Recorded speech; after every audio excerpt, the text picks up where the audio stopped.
છો विद्यार्थी मित्रों बधा मजामां। लास्ट लेक्चर में आपणे त्रीजा चेप्टर सुरेख पथ पर गति ना स्वाधीनना दाखलाओ गणता था तेमां आगळ वधीए। लास्ट लेक्चर में 10मो दाखलो गण्यो तो 11मो दाखलो थियोरेटिकल है जे तमे एकवार वांचशो तो पण तमने डायरेक्ट आवड़ी जशे एटले ई आपणे नथी गणावता। त्यारबाद आपणे चर्चा करीए छीए डायरेक्ट 12 नंबरना दाखलानी। मोस्ट आईएमपी दाखलो कही शकाय। थोड़ोक एवो विचित्र है, सरखू ध्यान नहीं आपो तो वस्तु नहीं समझाय। अने तमे मने कोई पण प्रश्न पूछो छो व्हाट्सएप में के यूट्यूब पर तो ई प्रश्न पूछता पहला आखे आखो जवाब जाणी लेवो पहला के तमे शुं प्रश्न पूछो छो। तमे विडियो अर्धो जोईने डायरेक्ट प्रश्न पूछवा मळशो तो एवी रीतना तमने पण नहीं खबर पड़े अने तमे प्रोपर नहीं कही सकता हो एटले मने पण नहीं खबर पड़े। आवुं बनशे। एना करता पहला शांतिथी आखो विडियो जोई लेवो, न समझे तो पाछो एकवार रिपीट करीने जोई लेवो, तो न समझे तो मने मेसेज करवो। ओके बेटा, आपणे वात करता था उदाहरण नंबर 12 नी। उदाहरण छे बेटा सॉरी आ दाखलो स्वाध्यायनो आवशे। उदाहरण माराथी लखाई गयुं छे स्वाध्यायनो 12 नंबरनो दाखलो छे। शुं कहे छे वाक्य रचना, कोई एक दड़ाने 90 मीटरनी ऊंचाई परथी 90 मीटरनी ऊंचाई छे, मनमा विचारजो आखी रकम बहु मस्त छे, परथी फर्श पर एटले के जमीन पर પડતો મૂકવામાં આવે છે। એક દડો છે મારા હાથમાં છે જે 90 મીટરની ઊંચાઈએ છે। 90 મીટરની ઊંચાઈથી દડાને મૂકવાનો છે, ઘા નથી કરવાનો, મૂકવાનો છે। મૂકવાનો હોય એટલે મુક્ત પતન થતું હોય। દેશી ભાષામાં એનો પ્રારંભિક વેગ 0 હોય। જોજો વાક્ય રચનાને જ આખી વિચારવાની છે એટલે ઓટોમેટિકલી જવાબ મળવા બનશે। રેડી? ઓકે, મૂકવામાં આવે છે।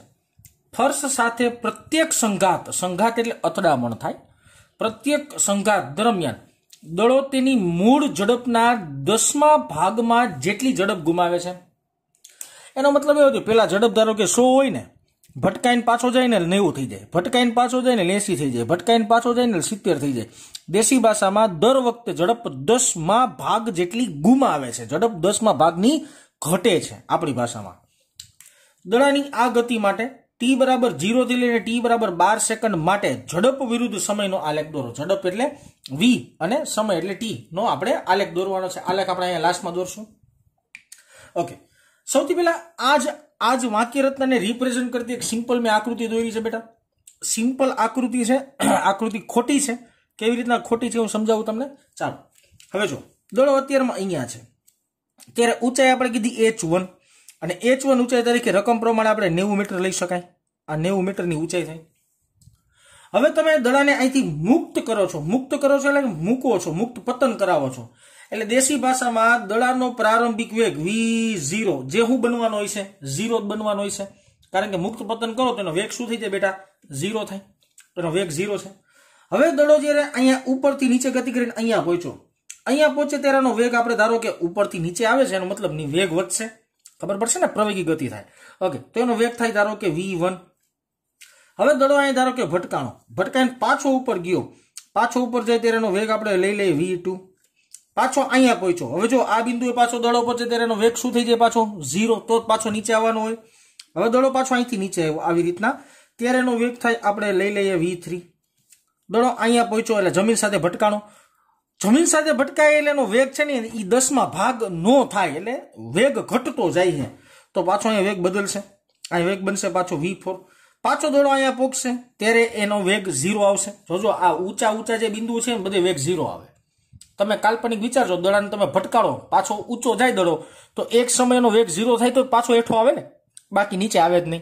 ओके, हवे जो स्टार्टिंग में आटला भाग माटे लागतो समय आपणे t1 धार लईए, आटला भाग माटे लागतो समय आपणे t2 धार लई, आटला भाग माटे लागतो समय आपणे धारो के t3 धार लई।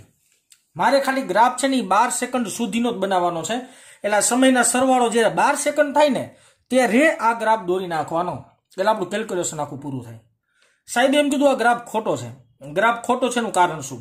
તમે આવો ગ્રાફ ઘણી બધી જગ્યાએ જોશો પણ આ ગ્રાફ ખોટો છે, કારણ કે જ્યારે દડો ભટકાતો હોય ને આમથી આમ મૂકો તો ભટકાઈને પાછો ઈ જ લાઈનમાં ઉપર આવે, ઈ જ લાઈનમાં આવી રીતના ગતિ કરે, તો ગ્રાફ આવો વળાંક વળાંક વળાંક વાળો મળે નહીં। પણ તમને આકૃતિ સમજાય એટલા માટે મેં આવો આલેખ દોરવાનો પ્રયત્ન કર્યો છે। સૌથી પહેલા એક વસ્તુ યાદ રાખો, બરાબર? દડો ઉપરથી નીચે આવીને આવી રીતના ભટકાતો યાનિયન ભટકાય છે, યાનિયન ઉપર જાય, યાનિયન ભટકાય છે, યાનિયન ઉપર જાય, પણ મેં એના સેક્શન અલગ અલગ પાડી દીધા જેના દ્વારા દડાની સંઘાતની પ્રક્રિયાઓ તમે સહેલાઈથી સમજી શકો એટલા માટે। ઓકે, સરસ, ચાલો થોડીક જે માહિતી આપણે આપી છે એ માહિતી નોંધી લઈએ સાઈડમાં પ્રેમથી કે અહીં h1 મેં ઊંચાઈને h1 કીધી છે, તમે જોઈ શકો છો આકૃતિ પરથી, જે 90 મીટર છે અને દડાનો પ્રારંભિક વેગ 0 મીટર પ્રતિ સેકન્ડ થશે। 0 મીટર પ્રતિ સેકન્ડ થવાનું કારણ શું? તો કે સ્વાભાવિક રીતના તમે વિચારી શકો કે દડાને મુક્ત કરતા હોય તો એનો પ્રારંભિક વેગ શું બનશે બેટા? 0 એટલે કે 0 બનશે। રેડી? આ વાત થઈ। ત્યારબાદ આપણે ચર્ચા કરીએ અલગ અલગ સેક્શનની। તો સૌથી પહેલા વાત કરીએ આપણે પ્રારંભિક ઊંચાઈ। આ એક સેક્શન, આ બીજો સેક્શન, આ ત્રીજો સેક્શન। આવી રીતના 3 સેક્શનમાં લાગતો સમય અને વેગ, લાગતો સમય અને વેગ, લાગતો સમય અને વેગ ગોતવો પડશે તો જ આ ગ્રાફ બનશે, બાકી તો આ ગ્રાફ બનશે નહીં, બરાબર ને? ઓકે, તો આપણે વાત કરીએ સૌથી પહેલા પ્રારંભિક ઊંચાઈ h1 થી નીચે તરફની, હું બધું ગુજરાતીમાં સ્પષ્ટ લખું જ છું, તરફની ગતિ દરમિયાન અંતિમ ઝડપ v1, જો આ નીચે પડે છે ત્યારે અંતિમ ઝડપ આપણે v1 કીધી છે, v1 હોય અને લાગેલો સમય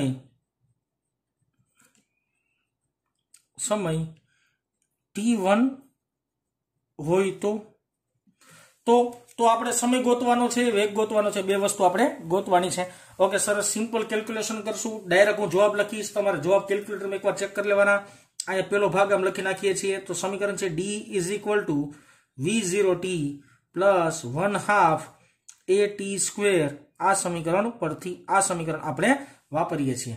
હાલો, d એટલે શું? તો કે આ ઊંચાઈ કેટલી છે બેટા? h1 ઊંચાઈ નીચે બાજુ છે એટલે નિશાની કેવી આવે? માઇનસ આવે। v0 શું છે? તો કે એ 0, કારણ કે પ્રારંભિક વેગ સાહેબે 0 કીધો છે, પ્લસ 1/2 a એટલે મુક્ત પતન થાય એટલે ગુરુત્વ પ્રવેગ જ આવે, માઇનસ g t², તો આપણે એને કહીએ t1²। ઘણી બધી રેફરન્સ બુકની અંદર બેટા અહીંયા માઇનસ માઇનસ કર્યું જ ન હોય, કારણ શું? તો કે બે બાજુ માઇનસ માઇનસ કેન્સલ આઉટ થવાનું હોય એટલે ડાયરેક્ટ પહેલેથી જ કાઢી નાખે, બરાબર ને? તો આ વસ્તુ ખાસ ધ્યાનમાં રાખવાની। તમને એમ થાય કે રેફરન્સ બુકમાં માઇનસ હતી ને સાહેબે તો માઇનસ કર્યા, એનું કારણ શું?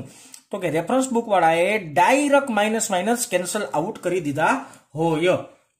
સાદુરૂપ આપીએ, ચાલો હું માઇનસ ને માઇનસ કાઢી નાખું છું, કિંમત મૂકું છું બેટા।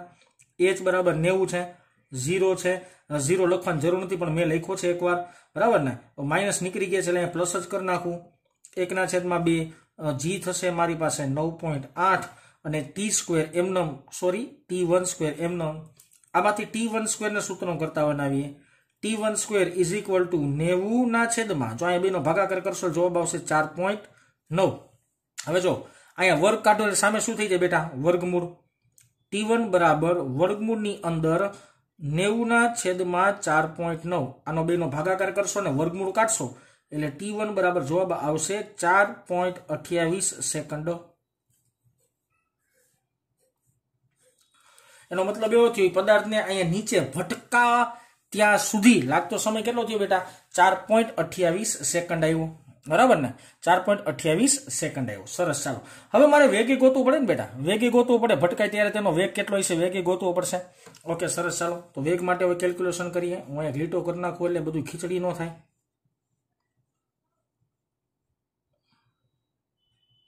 ઓકે, વેગ ગોતવાનો છે તો અહીંયા ભાગ 2 નંબર આપી દઈએ। વેગ ગોતવા માટે v² માઇનસ v0² બરાબર 2ad, આ સમીકરણ પરથી જો v² એટલે શું? તો કે અંતિમ વેગ। અંતિમ વેગ સાહેબે કેટલો કીધો છે? v1², તો અહીં લખવું પડશે મારે v1², વચ્ચે નિશાની માઇનસની, v0 એટલે તો કે આર્યો વેગ એટલે 0 જ છે બેટા, બરાબર 2, a એટલે માઇનસ g અને d એટલે કાપવામાં આવતું અંતર, જે પણ માઇનસ h1 જ થાય, કાપવામાં આવતું અંતર એટલે અહીંથી અહીંયા સુધી પહોંચે તો h1 અંતર કાપે, minus minus all over plus જ થાય એટલે રેફરન્સ બુકની અંદર અહીંયા માઇનસ નહીં લખ્યું હોય, બરાબર ને? એટલે આપણે સમજી લેવાનું ડાયરેક્ટ। ઓકે, v1 ડાયરેક્ટ સામે સ્ક્વેર રૂટ દઈ દઉં છું, વર્ગમૂળ દઈ દઉં છું, ચાલો દે 2 ગુણ્યા 9.8 અને એને ગુણ્યા 90, આ બધાનું કેલ્ક્યુલેશન કરશો, એનું વર્ગમૂળ કાઢશો એટલે v1 નો જવાબ આવશે તમને 42 મીટર પ્રતિ સેકન્ડ જેટલો। v1 વેગ મેળો તમને 42 મીટર પ્રતિ સેકન્ડ। ઓકે, આ વેગ v1 42 મળે એટલે અહીંયા ભટકાશે, હવે અહીં શું થશે? ભટકાશે અને ભટકાઈને તરત જ જોજો ભટકાય એનો સમય હું ક્યાંય કન્સિડર નથી કરતો બેટા. ભટકાય છે ને એ બહુ ક્ષણિક વસ્તુ હોય છે. દડો ઉપરથી આમ નીચે આવ્યો ને ભટકાઈને તરત ઉપર આવશે ને ભટકાઈને આમ તરત ઉપર આવે એનો મતલબ જ્યારે ભટકાય ને એ સમયગાળો ખૂબ જ નાનો હોય એટલા માટે એને હું કન્સિડર કરતો જ નથી. એના માટે મેં સમય T2 લખ્યો જ નથી. T2 સમય કેટલો છે? તો કે ભટકાઈને ઉપર ગયો અને પાછો નીચે ભટકાઈને એ બે ગાળાનો સમય છે. સાંભળજો, T2 સમય કેટલો સમય છે? તો કે ભટકાઈને જ્યારે ઉપર ગયો અને ભટકાઈને ઉપરથી પાછો જ્યારે નીચે ભટકાઈને એ બે ગાળાનો સમય છે. શરૂઆત અહીંથી કરો તો ભટકાઈને ઉપર ગયો અને અહીંયા ભટકાવાનો હોય, આ બે વચ્ચેનો સમય T2 છે. બરાબર ને? ઓકે, હવે મારે V2 વેગ ગોતો હોય તો સિમ્પલ ગોતી શકાય. મને વાક્ય રચનામાં 10મો ભાગ કીધો જ છે, એની ઉપરથી હું V2 ગોત લો. ચાલો, કેવી રીતના? અથડામણ બાદ દડાની ઉપર તરફની ગતિમાં ઝડપ V2 માટે દડો જ્યારે ભટકાઈને ઉપર જાય ત્યારે એની ગતિમાન ઝડપ શું હોય છે? V2 માટે આપણે ચર્ચા કરવાની છે. તો V2 કેટલું હોય બેટા? તો કે V2 બરાબર V1 minus 10% of V1. 10% of V1. આ ન સમજે તો આમ લખી શકાય ને, V2 બરાબર 90% of V1. V2 is equal to 90% of V1. 90% of V1 ક્યાં લખ્યું? તો કે 10માં ભાગની 10% ઘટે છે તો V1 ના કેટલા ટકા વધ્યા? 90% વધ્યા. એટલો વેગ કોનો હોય? V2 નો હોય. હજી એકવાર બોલું છું, V1 ના 90% અથવા તો V1 ગુણ્યા 90% કરો ને V2 મળે. એનું કારણ શું? તો કે V1 ને 100% માનતા હોય તો એમાંથી 10% ઘટી ગયા એટલે કેટલા વધ્યા? 90%. જવાબ શું આવે? V2 આવે. આનો મતલબ એવો થયો V2 વેગમાં V1 ના 10% ઘટીને 90% વધ્યા. બરાબર? એટલે આ 10મો ભાગ આવી ગયો. આવી રીતના લખી શકાય. ઓકે, કિંમત મૂકીએ. સિમ્પલ. ચાલો, V2 બરાબર 90% છે એટલે ભાગ્યા 100 કરવા પડશે ને તમારે. ભાગ્યા 100 કરશો જવાબ શું થાય? 0.9. એને ગુણ્યા V1 કેટલો છે મારી પાસે? 42 ઉપર અહીંયા મળ્યો છે. આ બેનો ગુણાકાર કરો એટલે V2 બરાબર શું આવશે? 37.8 મીટર પ્રતિ સેકન્ડ આવશે. જોજો, V1 કરતા આ 10% ઘટે, V2 કરતા આ 10% ઘટે, પછી V3 કરતા આ 10% ઘટે, ભટકાય એટલે 10% ઘટે. આટલી વસ્તુ આપણે ખબર હોવી જોઈએ. તો આ મળ્યો મને V2 નો વેગ એટલે કે બીજો વેગ મળી ગયો. ઓકે, સરસ. ચાલો આગળ સેક્શન વધારીએ પાછો. દાખલાનો એક ભાગ પૂરો થયો છે. બરાબર ને? ઓકે, સરસ. હવે આપણે ચર્ચા કરવી પડે બીજા ગાળાની. બીજા ગાળો એટલે કયો ગાળો બેટા? આ T2 સમયવાળાની. બરાબર ને? ઓકે, સરસ. અહીંયા લખું છું. જોજો, લખવામાં થોડુંક આગળ પાછળ થશે જ, પણ એ તમારે ધ્યાન રાખવું પડશે. હવે દડો ઉપર તરફ જઈ મૂળ સ્થાને આવશે, તેથી તેનું સ્થાનાંતર D બરાબર 0 થશે. આ નહીં સમજાતું હોય ને તો સિમ્પલ જો, ભટકાઈને પાછું અહીંયા જઈએ ને, એકને એક જગ્યાએ દડો આમ ગતિ કરે છે. બરાબર? ઓકે, હા. તો અહીંયા હતો, ઉપરથી પાછો અહીંયા ગયો તો સ્થાનાંતર શું થઈ ગયું બેટા? 0 થઈ ગયું ને? ઓકે, ધારો કે આ ગતિમાં લાગતો સમય T2 છે. ઓકે, તેના માટે પાછા બે આવા સ્ટેપ કરવાના. અહીંયા કર્યા હતા એક અને બે આવા સ્ટેપ પાછા અહીંયા કરવાના. હાલો કરીએ બેટા. શું થશે? V² માઇનસ V0² બરાબર 2AD.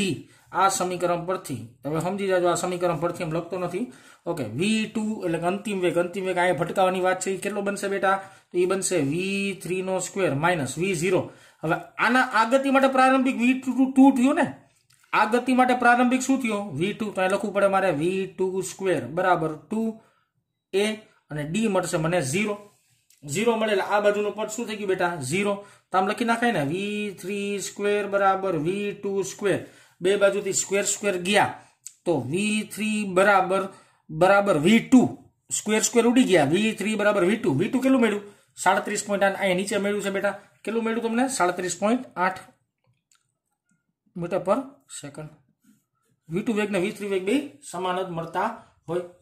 એની અંદર બીજો ભાગ મારે સમય ગોત્યા પછી મારે પાછું હું ગોતવાનું બેટા તો કે સમય ગોતવાનો, સોરી આ T2 સમય ગોતવાનો બાકી નથી। ચાલો ગોતીએ। D બરાબર V0t plus half AT square સમીકરણ પરથી D ડિસ્ટન્સ એટલે સ્થાનાંતર 0 છે। અહીંયા વેગ પ્રારંભિક વેગ હતો V2, સમયને આપણે કીધું T2 પ્લસ 1/2 G એટલે A એટલે માઇનસ G લખવું પડશે, અહીંયા લખવું પડે T2 નો સ્ક્વેર। હાલો સરસ। હવે જો આ પદને આ માઇનસ વાળા પદને બરાબરની આ બાજુ લઈ લ્યો એટલે શું થાય V2 T2 બરાબર 1/2 G2 નો સ્ક્વેર આવશે। ઓકે સરસ। ચાલો V2 અને T2 હવે જોજો T2 કેટલો છે મને ખબર છે નથી ખબર ને તો જો એક T2 અહીંયા ઉડ્યા, આ T2 ઉડી ગયા, રેડી, અહીંયા વર્ગ છે ને અહીંયા એકલો જ છે એટલે ઉડી ગયા। V2 ની કિંમત કેટલી 37.8 બરાબર 1/2 G એટલે 9.8 અને T2 એમનો T2 નું તમે આખું કેલ્ક્યુલેશન કરશો, T2 નું સૂત્ર કરતા બનાવીને આખું કેલ્ક્યુલેશન કરવાનું, જવાબ આવે 7.714 સેકન્ડ। હવે જો 7.714 સેકન્ડ વત્તા જો 7.714 સેકન્ડ વત્તા 4.28 સેકન્ડ, આ બે સેકન્ડનો સરવાળો કરશો ને એટલે લગભગ જવાબ 12 સેકન્ડ આવી જશે। લગભગ જવાબ કેટલો આવી જશે 12 સેકન્ડ આવી જશે। તો આપણે રકમ પ્રમાણે ગ્રાફ કેટલો દોરવાનો હતો 12 સેકન્ડનો જ દોરવાનો હતો, બરાબર ને। ઓકે સરસ। ચાલો બીજી એક વસ્તુ તમને સમજાવું। આ જે આખો સમય છે ને આખો સમય એ તમને મળ્યો T2, આખો સમય મળ્યો ને T2 મળ્યો। હવે ધારો હું આટલો ભાગ આમ કરી નાખું તો અડધો ભાગ કરી નાખું તો આ મળશે T2 ના અડધા, આટલો ભાગ T2 ના અડધા, આટલો ભાગ T2 ના અડધા। અહીંયા લખી દઉં છું, જરૂર નથી લખવાની, ગ્રાફની અંદર ડાયરેક્ટ સમજાવી શકાય પણ હું લખી દઉં છું બહુ ક્લિયર કરીને કે દડાની માત્ર ઉપર તરફની ગતિ માટે લાગતો સમય જેને આપણે T ડેશ કહીએ, T ડેશ બરાબર શું થાય બેટા T2/2, T2 કેટલું છે 7.714 ના છેદમાં 2, જવાબ કેટલો આવશે 3.86 સેકન્ડ, જવાબ આવે 3.86 સેકન્ડ। ઓકે સરસ। ચાલો હવે મારે વેગ ગોતવો પડે બેટા, કયો વેગ ગોતવો પડે કે ભટકાઈને પાછો ઉપર ગયો, ભટકાય એટલે 10% ઘટે, આ યાદ જ છે આપણને। ઓકે લખીએ અહીંયા દોડો અથડાઈને પરત ઉપર તરફ ગતિ કરે ત્યારની ઝડપ V4 બરાબર V3 માઇનસ 10% ઓફ V3, આ થાય। અહીંયા આગળ સમીકરણ બનાવ્યું તેવું સમીકરણ બને બેટા, સિમ્પલ, આ ન સમજે તો આવી રીતના યાદ રાખવાનું। V4 બરાબર 90% ઓફ V3, V3 ના કેટલા ટકા થાય 90%, કારણ કે 100% માંથી 10% તો ઘટાડીને જ હાલવાના, બરાબર ને। V4 બરાબર 0.9 એને ગુણ્યા 37.8 V3 લખી નાખ્યું મેં એટલે V4 મળે તમને 34.04 મીટર પર સેકન્ડ। તો આ ગતિના તમને તમામ વેગ મળી ગયા, તમે જોઈ શકો છો તમામ વેગ મળ્યા। T1 મળી ગયો તો આ રહ્યો T1, T2 મળી ગયો તો કે આ રહ્યો T2। ઓકે હવે T1 માટે વેગ હતો V1, આ V1 મળી ગયો, V2 મળી ગયો, એવી રીતના V3 મળી ગયો અને V3 આ રહ્યો, V4 આ રહ્યો, બધા વેગ મળી ગયા। ઓકે સરસ। ડાયરેક્ટ હવે ગ્રાફમાં વહી જાય બેટા, બહુ જ સિમ્પલ, અહીંયા ઉપર મારે લખવાની જરૂર નહીં પડે, તમને સમજાઈ જશે, બરાબર ને। એટલે આપણે સિમ્પલ ગ્રાફમાં નગર હું તમને છે ને તમે જ્યારે નોટ અને પેનથી લખતા હોય ને બેટા ત્યારે તમારે શું કરી લેવાય ખબર, એક વસ્તુ શીખી લેવાય। જો શું કરે અહીંયા બધું નોંધ લખી નાખાય કે T1 સમય આ, T2 સમય આ ને એવી રીતના બધી નોંધ કરી લેવાય। ઓકે સૌથી પહેલો સમય કયો હતો T1, સૌથી પહેલો સમય કયો T1, T1 સમય કેટલો હતો તો કે આ આકૃતિ દેખાતી હોય તો આ T1 સમય કેટલો હતો બેટા તો કે આ રહ્યો 4.28 સેકન્ડ, T1 સમય હતો 4.28। ત્યારે વેગ કેટલો તો કે ત્યારે વેગ મળતો હતો V1 વેગ કેટલો મળ્યો મને 42 મળ્યો, કેટલો મળ્યો 42 મળ્યો। ઓકે સરસ। ચાલો તો સૌથી પહેલા એ 42 ભીંડું કરો, આ 40 તો ઉપર થોડાક જાય એટલે 42 આવશે અહીંયા ક્યાંક, આ 42, રેડી। ઓકે આ 42 સમય કેટલો છે, સમય કેટલો છે 4.28 એટલે અહીંયા ક્યાંક સમય આવતો હોય, અહીંયા આ બેન જોડતી રેખા બનાવી એક, જો સિમ્પલ આ 4.28 આવી જવું જોઈએ અને 42 આવવો જોઈએ. મારે સ્કેલ ઉપયોગમાં લેવી જ પડશે તો તમને સમજાય. હા ઓકે, અહીંયા થઈ ગયા 42 અને આ થઈ ગયા 4.28. હું લખતો જઈશ જો કે ગ્રાફમાં બધું, એટલે તમને પ્રોબ્લેમ નહીં આવે. ઓકે, અહીંયા લખી જ દઉં છું બેટા. આ છે ને એ 42 છે, રેડી. અને આ જે છે ને આ જે સમય એ છે 4.28, રેડી. ઓકે સરસ. ચાલો હવે બેનું છેદન બિંદુ આ થયું ને, તો ઉગમ બિંદુથી મારે ગ્રાફ ડાયરેક્ટ અહીંયા જ અડાડી દેવાનો ને. ગ્રાફ મારે ડાયરેક્ટ ક્યાં અડાડવાનો? ઉગમ બિંદુએથી છેદન બિંદુ પાસે. હાલો અડાડીએ ગ્રાફ ડાયરેક્ટ આવી રીતના સીધી લીટી જ મારવાની થાય. હવે આવો ગ્રાફ આવી ગયો. અત્યારમાં સ્ટાર્ટિંગનો વાત આટલી થઈ ગઈ. ઓકે સરસ. આગળ વાત કરો બેટા, આગળ વાત કરો. ઓકે, હવે તમે નિરાતે જુઓ. હવે તમે નિરાતે એક વાત વિચારો. શું વાત વિચારવાની તમારે? કે T2 ના બે ભાગ પડો, એટલે આટલા ભાગમાં વેગ V1 છે, આટલા ભાગમાં વેગ V3 છે, બરાબર ને? તો T2 ના અડધા કેટલા હતા? જો અહીંયા લખ્યું છે 3.86. તો પેલા સમય કેટલો હતો? 4.28 સેકન્ડ તો હતો જ, અને એમાં વત્તા 3.86 સેકન્ડ વધારો, એટલે જવાબ કેટલો આવશે? તો કે 8.14 સેકન્ડ આવે. કેટલો આવે? 8.14 સેકન્ડ. તો પેલા 8.14 ગોતલ્યો ક્યાંક. ઓકે, ગોતી આપણે. આ થઈ ગયું 8.14. સાંભળજો મારી વાત આખી. આ થઈ ગયું 8.14. ઓકે સરસ. પણ એક વસ્તુ આપણે ભૂલી છીએ. આપણે શું વસ્તુ ભૂલી છીએ? ધ્યાન આપજો. દડો જ્યારે અહીંયા પહોંચે ત્યારે ભટકાય છે, અથડાય ત્યારે એનો વેગ V2 કેટલો છે? 37.8. આવ્યો જો વેગ, એનો વેગ કેટલો છે? 37.8. અહીંયા જ્યારે દડો ભટકાય ત્યારે એનો સમય તો આપણે લીધો જ નથી, ત્યારે વેગ કેટલો થઈ જાય છે? 37.8. તો મારે ગ્રાફની અંદર પહેલા તમને 37.8 દેખાડવો પડે. આ એક બિંદુ હોય છે 37.8 વાળું, બરાબર ને? ઓકે, હું અહીં દોર દઉં છું.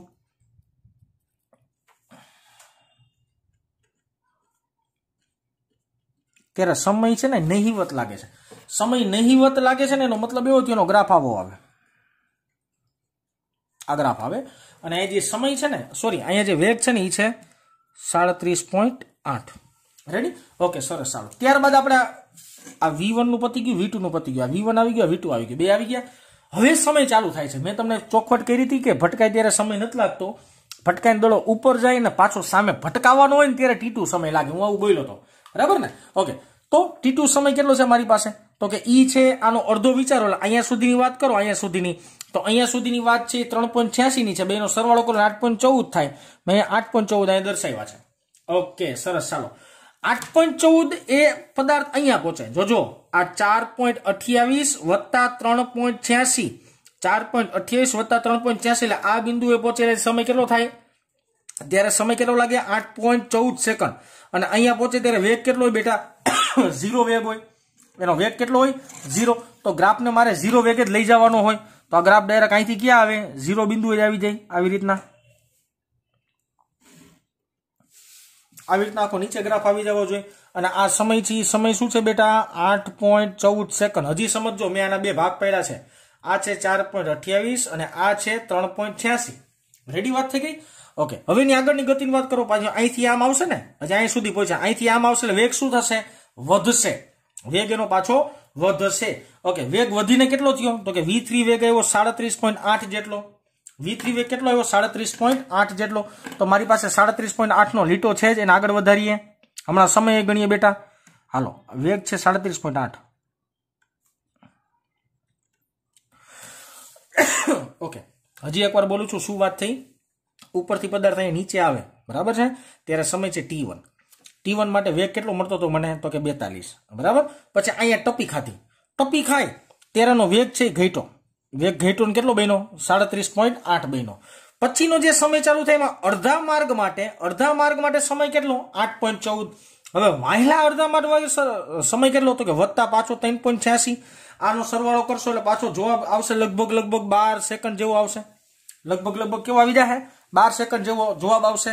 ઓકે સરસ. તો 12 સેકન્ડ એનો વેગ કેટલો છે? V3 એટલે કેટલો છે? તો કે 12 સેકન્ડ આ રહ્યું. આ 12 સેકન્ડનું બેટા બિંદુ થયું. અને આ વેગની લીટી છે. અને આ 12 સેકન્ડની લીટી આપણે દોર નાખી આવી રીતના ઊભી. ઓકે સરસ. તો આ બે બિંદુને ભેગા કરી નાખો, છેદન બિંદુને ભેગા કરી નાખો, તો ગ્રાફ આવો મેળવો. હવે અહીંયા શું? પાછો ટપ્પો ખાય એટલે પાછો વેગ ઘટશે. પાછો ગ્રાફ 0 બાજુ આવશે. આવી રીતના સતત આખર ગ્રાફ હાઈલો જ રાખે. તો આજના લેક્ચરમાં વિદ્યાર્થી મિત્રો એક દાખલો રાખીએ છીએ. દાખલો મોટો છે, બરાબર ને? વિડીયો 1-2 વાર રિપીટમાં જોવો તો આ દાખલો વ્યવસ્થિત સમજાશે, બરાબર ને? તો આજે અહીંયા સુધી રાખીએ.